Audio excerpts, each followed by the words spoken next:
Allah Allah aghithna ya Rasul. InsyaAllah. Sebab Baik, itu Ustaz. kita tengok kan lidah ni umpama pedang kan Ustaz? Ya. Ya. Satu je perkara dia. Kan kita nampak macam Dah ringan. cantik dah. 5, 3, dah 2, cantik dah. 1 tu Allah. lidah je. Lidah tak Betul. jaga habis. Nak jaga lidah tu bukan senang kan? Betul. Betul.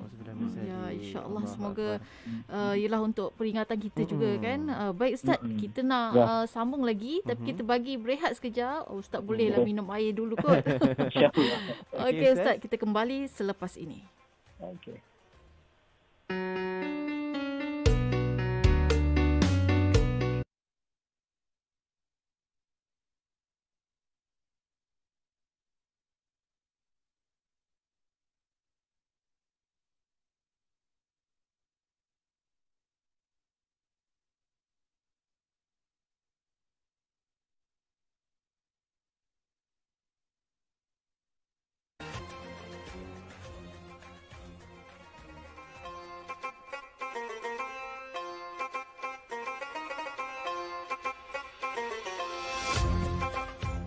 Kembali bersama Ijaz Bagi Betul dan kepada saudara yang ingin menghantar soalan boleh hantar juga selain di Facebook live kami juga di talian WhatsApp 0111137442. Juga Zira, kita raikan ada komen yang dihantar oleh Kak Mun Fendi, katanya terima kasih Ustaz untuk soalan ataupun untuk penjelasan yang sangat menyentuh hati, sememangnya terbaik.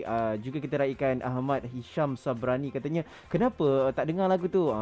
Kalau nak kualiti lagi bagus, boleh mendengarkan menerusi aplikasi RTM Click ataupun menerusi frekuensi Salam FM di tempat saudara. Betul tu. Baik, kita kembali lagi kepada Ustaz. Baik Ustaz, jadi kita dah bercerita tentang amalan dan juga doanya. Jadi untuk pengakhirannya lah kan Ustaz, bagaimanalah agaknya kita ni nak mendapat kematian yang husnul khotimah? Okey, untuk kita mendapat kematian husnul khatimah, makna kita kena betulkan cara hidup kita. Cara hidup kita tu, kalau kita hidup sebagaimana tidak menepati kehendak Allah, makna melawan Allah, tidak solat sebagainya, itu cara hidup kita. Jadi susahlah untuk kita nak mati dalam keadaan husnul khatimah. Sebab kita akan dimatikan bagaimana cara kita hidup. Kalau cara kita hidup kita memang jadi orang yang contoh orang yang suka pergi masjid, itu yang kita tengok tu, kematian ketika sujud, kematian ketika baca khutbah. Sebab kelaziman dia buat benda tu. Dan kematian pun datang dalam bentuk yang baik. Kalau dia buat maksiat, kita takut kematian itu datang dalam bentuk dia sedang melakukan maksiat. Itu pun bagaimana kita nak mendapat husnul khatimah. Dan kita tidak boleh menghukum seorang tu dia ahli syurga atau neraka berdasarkan pandangan zahir kita. Sebab ada hadis yang menyebutkan bahawa ada orang yang hidup seolah-olah macam nak menuju ke syurga, cara hidup dia tu. Tiba ending dia tu dia melakukan perbuatan ahli neraka. Dan dia dimatikan dalam keadaan dia melakukan perbuatan maksiat. Maka masuk neraka lah orang ni. Kadang ini hadis. Dan ada orang yang kita tengok cara hidup dia, semasa hidup dia tu dia ni confirm ahli neraka ni. Confirm kita nampak tiba-tiba endingnya Allah Ta'ala bagi dia satu hidayah, satu kesedaran, dia bertaubat. Lepas bertaubat menuju jalan taubat, dia meninggal. Meninggalnya itu masuk syurga. Jadi kita tidak boleh menghukum orang yang ni syurga, orang yang ni neraka. Kita bukanlah penghukum, nak menilai, tapi kita kena berbalik pada Allah. Kita tidak boleh membenci orang yang melakukan maksiat, tapi kita benci perlakuan maksiat dia. Dan kita mendoakan dia supaya dia dapat hidayah. Jadi untuk kita dapatkan lagi husnul khatimah ni, mesti tidak boleh tidak, kita kena berdoa. Sebab doa ni senjata kita. Kita kena sedar bahawa dia senjata orang yang beriman, bahawa Allah Ta'ala pun suka kita ni berdoa. Udu'uni astajib lakum. Kamu minta apa saja kepada aku perkenankan. Dan Allah Ta'ala mengatakan bahawa aku ni lebih dekat daripada urat tengkuk kamu. Kalau kamu nak tahu, maksudnya begitu dekat Allah dengan kita. Tinggal lagi kita angkat tangan, kita minta, Allah makhtim lana ya Allah bihusnil khatimah. Ya Allah, ya Tuhan kami, tutupkanlah kehidupan kami ni dengan kematian yang kematian yang husnul khatimah.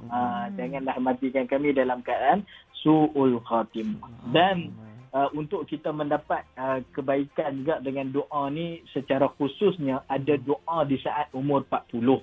Ini Allah Ta'ala sebutkan di dalam surah Ahqaf ayat 15 yang kita katakan awal tadilah. Jadi sidang pendengar dan juga DJ berdua, kalau kita boleh refer di dalam surah ni nanti, dalam surah yang ke 15.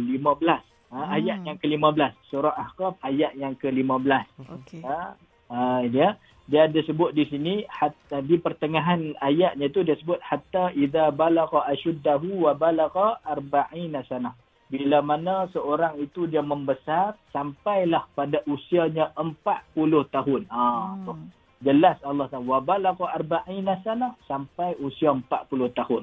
Qala, dan orang yang berumur 40 ni doalah doa ni banyak-banyak. Rabbi auzi'ni an ashkura ni'mataka allati an'amta alayya wa ala walidayya wa an a'mala salihan tardahu wa aslih li fi dhurriyyati inni tubtu ilaika wa inni minal muslimin. Jadi sedang pendengar boleh refer dalam Quran surah Ahqaf ayat 15. Ambillah doa ni. Sebab doa ni minta kepada Allah supaya kita ni sentiasa bersyukur dengan Allah segala nikmat yang Allah berikan kepada kita. Sampai usia 40 ni terlalu banyak nikmat yang Allah berikan pada kita, dan kita kena bersyukur juga dengan nikmat yang Allah kurniakan dua orang tua yang melahirkan kita.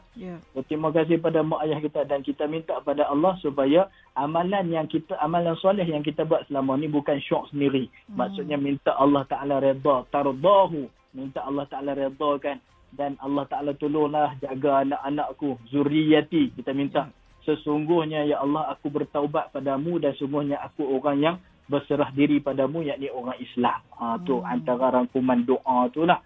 Jadi kita mintalah dengan doa-doa yang kita berikan pada malam ni, kita dapatlah pengakhiran yang baik insya-Allah dalam hidup kita insya-Allah. Amin. Baik Ustaz. Sekarang ni kalau kita lihat perbincangan ini daripada awal sehinggalah sekarang pada hujung ni, kita melihat saya sebenarnya tersentuh hati sebab bila melihat umur kita ni makin meningkat dari hari ke hari, dari tahun ke tahun, saban tahun apa yang kita belajar dan apa yang kita sesuatu perkara yang kita perbaiki dalam kehidupan kita. Dan khususnya apabila Ustaz menyentuh tentang ada surah-surah, ada juga yang amalan-amalan yang saya mendapat ilmu lah untuk malam ni, 5331 tu.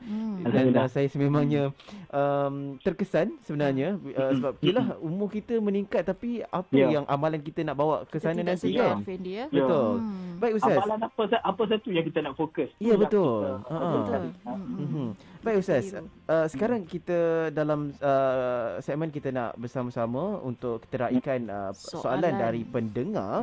Ini yang saya terima oleh kiriman Puan Linda Noriza di Ceras. Katanya, Assalamualaikum Ustaz. Betul ke ada orang cakap apabila kita mencapai usia lewat 50-an, maka pintu hati kita akan tertutup untuk bertaubat? Mana tu? Dan adakah apa yang Ustaz ajarkan tadi dari segi doa-doa itu, adakah dah nak masuk umur 40 baru boleh diamalkan ataupun boleh diamalkan sebelum umur 40? Maknanya dari muda lagi kita dah kena amal dah doa tu. Macam mana tu? Okey. Waalaikumsalam. Pada salam daripada Puan Linda tadi daripada Ceras.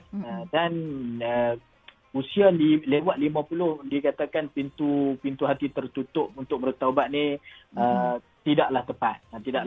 Sebab ada hadis menyatakan bahawa innallaha azza wa jalla yaqbalu taubatal abdi ma lam yuqarqir. Maksudnya apa? Sesungguhnya Allah Subhanahu wa taala itu dia buka ruang yang luas kepada hamba-Nya untuk bertaubat padanya, sehinggalah selagi mana nyawanya tidak sampai ke kerengkungan. Maksud bila Allah Ta'ala nak cabut nyawa kita tu sampai bunyi macam lembu nak kena sembelih tu, maka di hujung saat tu barulah Allah Ta'ala tak terima taubat. Jadi kalau umur kita 50, 60 sihat lagi, 90 pun sihat lagi, maknanya dia pintu ruang taubat tu sentiasa terbuka. Masih terbuka. Cuma kita nak letakkan 40 ni supaya kita beringat-ingat. Kita berjaga-jaga, berjaga dengan umur kita. Makna yang sebagaimana contoh yang sampai di kerengkungan adalah Fir'aun. Ketika mana Firaun mengejar Nabi Musa yang menyeberangi lautan daripada Mesir nak menuju kepada bumi Palestin. Ketika itu Allah Ta'ala bukakan lautan bagi Nabi Musa melintasi dan Firaun tu masuk dalam laut.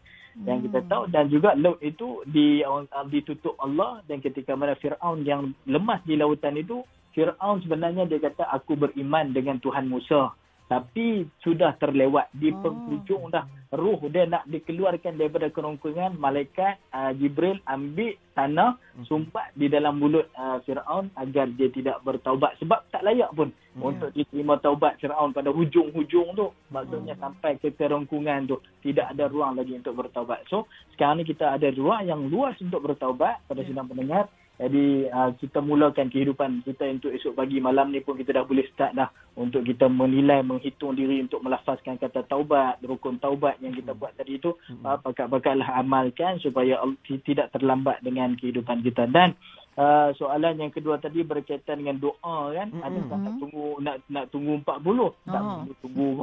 Tak perlu tunggu 40. Kan? Tak perlu kita nak berkira-kira dengan Allah. Kita dengan dia malam ni, kita minta, kita sentiasa amalkan doa. Sebenarnya doa yang terbaik ni adalah doa yang kita lazimi minta doa yang sama, rangkap doa yang sama, maka Allah Ta'ala mudah memustajabkan doa tu. Tanpa lagi kita minta supaya kita meninggal dalam keadaan husnul khatimah, dapat amalan-amalan yang baik, dan kita sentiasa berada dalam keadaan taufik hidayah Allah Ta'ala, insyaAllah. InsyaAllah. Baik Ustaz, ada soalan yang kedua, kiriman dari Encik Adli dari Putrajaya. Assalamualaikum Ustaz. Katanya saya ada soalan. Adakah kehendak seorang suami yang ingin berpoligami menandakan bahawa dia seorang yang kufur dengan nikmat Allah? Kerana katanya dia telah mengecewakan hati isterinya yang pertama. Mungkin Ustaz boleh jelaskan. Maknanya berdosa ke berpoligami ni ke? Macam mana tu? Dia takut tu. Kan? Pukul 12.30 malam. Soalan itu yang close. Soalan hot dah Ustaz. Ya. Okey. Berkaitan dengan poligami ni, bagi orang-orang perempuan di Malaysia lah khususnya, ni satu yang benda sensitif lah bagi mereka. Sebabnya tapi kalau kita tengok hukum asal poligami ni adalah harus untuk kita buat, bergantung pada individu. Kalau individu tu berkemampuan untuk buat, dia hukumnya harus. Kalau tak berkemampuan dia nak buat juga, kadang jatuh kepada hukumnya adalah tidak dibenarkan ataupun haram. Kita tengoklah situasi. Kalau membawa kemudaratan kepada pasangan yang kita bakal nikah dan pasangan yang sedia ada, jadi itu menunjukkan tanda kita kufur nikmat. Kufur nikmat ni bukan keluar Islam, tapi kufur dengan nikmat yang Allah Ta'ala bagilah. Sepatutnya tanggungjawab kita satu pun tak selesai, tiba kita nak tambah satu tanggungjawab lagi. Jadi dalam anjuran agama tidaklah dianjurkan sebenarnya, sebab Nabi kita Muhammad SAW, Nabi kita sepanjang Nabi bernikah kahwin dengan Sayyidatina Khadijah, itu mengambil masa daripada usia Nabi 25 sehinggalah wafatnya Khadijah binti Khuwailid. Nabi tidak menduakan Aisyah Khadijah. Maksudnya hidup secara monogami. Selepas itu Nabi berusia 50 selepas hijrah ke Madinah. Barulah Nabi kahwin sehingga ke 11 orang isteri. Ini satu keistimewaan khususiat untuk Nabi. Kenapa Nabi kahwin dengan 11 isteri? Setiap orang isteri itu ada ceritanya.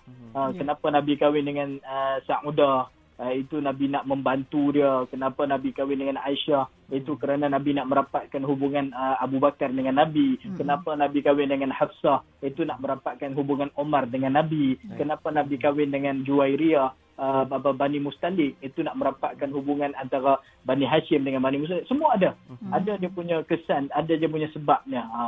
Dan bukan saja-saja seronok Nabi nak kahwin berpoligami itu. Sebab Nabi nak bantu, nak mengembangkan Islam daripada satu kabilah ke kabilah. Tapi kita ni kalau tidak dianjurkanlah untuk poligami kalau kita tidak berkemampuan. Ayat poligami pun sedialah.